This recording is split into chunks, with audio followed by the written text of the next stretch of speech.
brain is the most complex part of the human body. This 3-pound organ is the seat of intelligence, interpreter of the senses, initiator of body movement, and controller of behavior. Lying in its bony shell and washed by protective fluid, the brain is the source of all the qualities that define our humanity.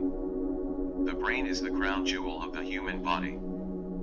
For centuries, scientists and philosophers have been fascinated by the brain, but until recently they viewed the brain as nearly incomprehensible. Now, however, the brain is beginning to relinquish its secrets. Scientists have learned more about the brain in the last 10 years than in all previous centuries because of the accelerating pace of research in neurological and behavioral science and the development of new research techniques. As a result, Congress named the 1990s the decade of the brain.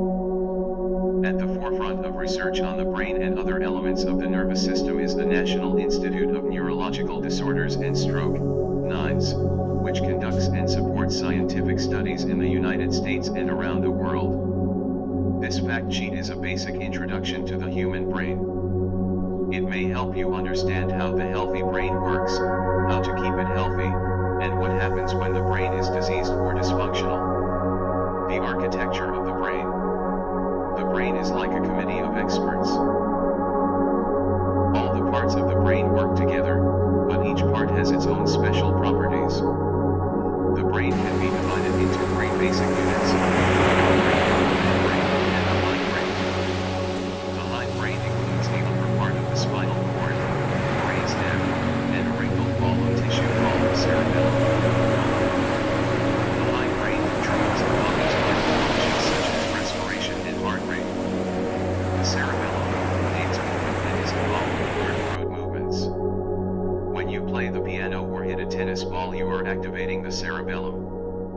The uppermost part of the brainstem is the midbrain, which controls some reflex actions and is part of the circuit involved in the control of eye movements and other voluntary movements. The forebrain is the largest and most highly developed part of the human brain.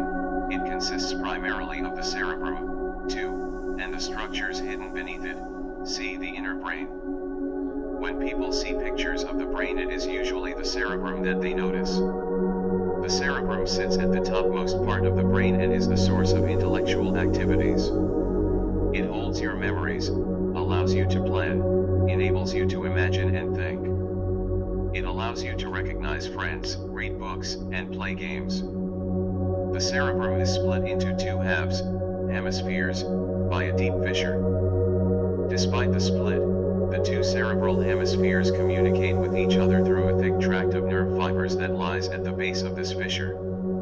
Although the 2 hemispheres seem to be mirror images of each other, they are different. For instance, the ability to form words seems to lie primarily in the left hemisphere, while the right hemisphere seems to control many abstract reasoning skills. For some as yet unknown reason, nearly all of the signals from the brain to the body and vice versa cross over on their way to and from the brain. This means that the right cerebral hemisphere primarily controls the left side of the body and the left hemisphere primarily controls the right side. When one side of the brain is damaged, the opposite side of the body is affected. For example, a stroke in the right hemisphere of the brain can leave the left arm and leg paralyzed. The forebrain, the midbrain, the hindbrain. The geography of thought. Each cerebral hemisphere can be divided into sections, or lobes, each of which specializes in different functions. To understand each lobe and its specialty, we will take a tour of the cerebral hemispheres, starting with the 2 frontal lobes, 3, which lie directly behind the forehead. When you plan a schedule, imagine the future, or use reasoned arguments, these 2 lobes do much of the work. One of the ways the frontal lobes seem to do these things is by acting as short-term storage sites, allowing one idea to be kept in mind while other ideas are considered. In the rearmost portion of each frontal lobe is a motor area, 4, which helps control voluntary movement. A nearby place on the left frontal lobe called Broca's area, 5, allows thoughts to be transformed into words.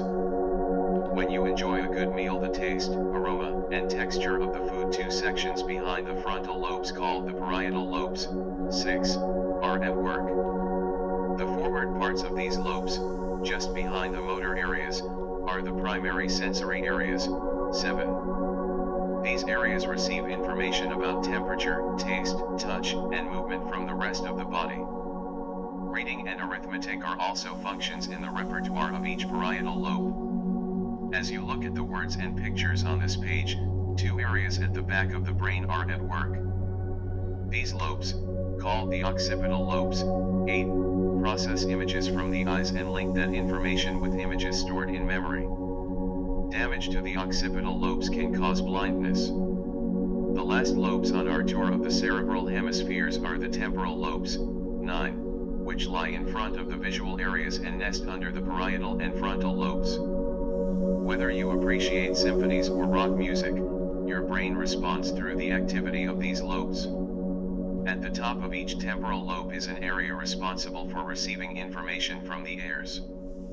The underside of each temporal lobe plays a crucial role in forming and retrieving memories, including those associated with music. Other parts of this lobe seem to integrate memories and sensations of taste, sound, sight, and touch. The cerebral cortex. Coating the surface of the cerebrum and the cerebellum is a vital layer of tissue the thickness of a stack of 2 or 3 dimes. It is called the cortex, from the Latin word for bark. Most of the actual information processing in the brain takes place in the cerebral cortex. When people talk about gray matter in the brain, they are talking about this thin rind. The cortex is gray because nerves in this area lack the insulation that makes most other parts of the brain appear to be white. The folds in the brain add to its surface area and therefore increase the amount of gray matter and the quantity of information that can be processed. The inner brain. Deep within the brain, hidden from view, lie structures that are the gatekeepers between the spinal cord and the cerebral hemispheres. These structures not only determine our emotional state, they also modify our perceptions and responses depending on that state, and allow us to initiate movements that you make without thinking about them. Like the lobes in the cerebral hemispheres, the structures described below come in pairs, each is duplicated in the opposite half of the brain.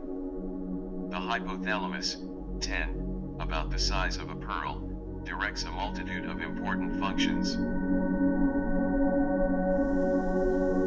It wakes you up in the morning, and gets the adrenaline flowing during a test or job interview.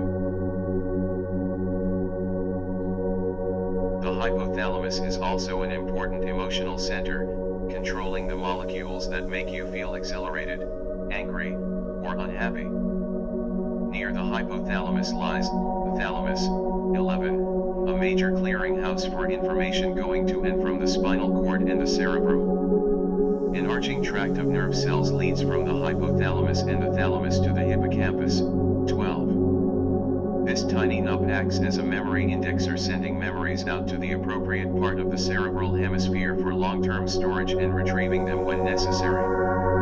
The basal ganglia, not shown, are clusters of nerve cells surrounding the thalamus. They are responsible for initiating and integrating movements. Parkinson's disease, which results in tremors, rigidity, and a stiff, shuffling walk, is a disease of nerve cells that lead into the basal ganglia, making connections. The brain and the rest of the nervous system are composed of many different types of cells, but the primary functional unit is a cell called the neuron. All sensations, movements, thoughts, memories, and feelings are the result of signals that pass through neurons. Neurons consist of 3 parts. The cell body, 13, contains the nucleus, where most of the molecules that the neuron needs to survive and function are manufactured. Dendrites, 14, extend out from the cell body like the branches of a tree and receive messages from other nerve cells. Signals then pass from the dendrites through the cell body and may travel away from the cell body down an axon, 15, to another neuron, a muscle cell, or cells in some other organ. The neuron is usually surrounded by many support cells. Some types of cells wrap around the axon to form an insulating sheath, 16. This sheath can include a fatty molecule called myelin, which provides insulation for the axon and helps nerve signals travel faster and farther. Axons may be very short, such as those that carry signals from one cell in the cortex to another cell less than a hair's width away. Or axons may be very long, such as those that carry messages from the brain all the way down the spinal cord. Scientists have learned a great deal about neurons by studying the synapse, the place where a signal passes from the neuron to another cell. When the signal reaches the end of the axon, it stimulates the release of tiny sacs, 17. These sacs release chemicals known as neurotransmitters, 18, into the synapse, 19. The neurotransmitters cross the synapse and attach to receptors, 20, on the neighboring cell. These receptors can change the properties of the receiving cell. If the receiving cell is also a neuron, the signal can continue the transmission to the next cell. Some key neurotransmitters at work. Neurotransmitters are chemicals that brain cells use to talk to each other. Some neurotransmitters make cells more active, called excitatory, while others block or dampen a cell's activity, called inhibitory. Acetylcholine is an excitatory neurotransmitter because it generally makes cells more excitable. It governs muscle contractions and causes glands to secrete hormones. Alzheimer's disease, which initially affects memory formation, is associated with a shortage of acetylcholine.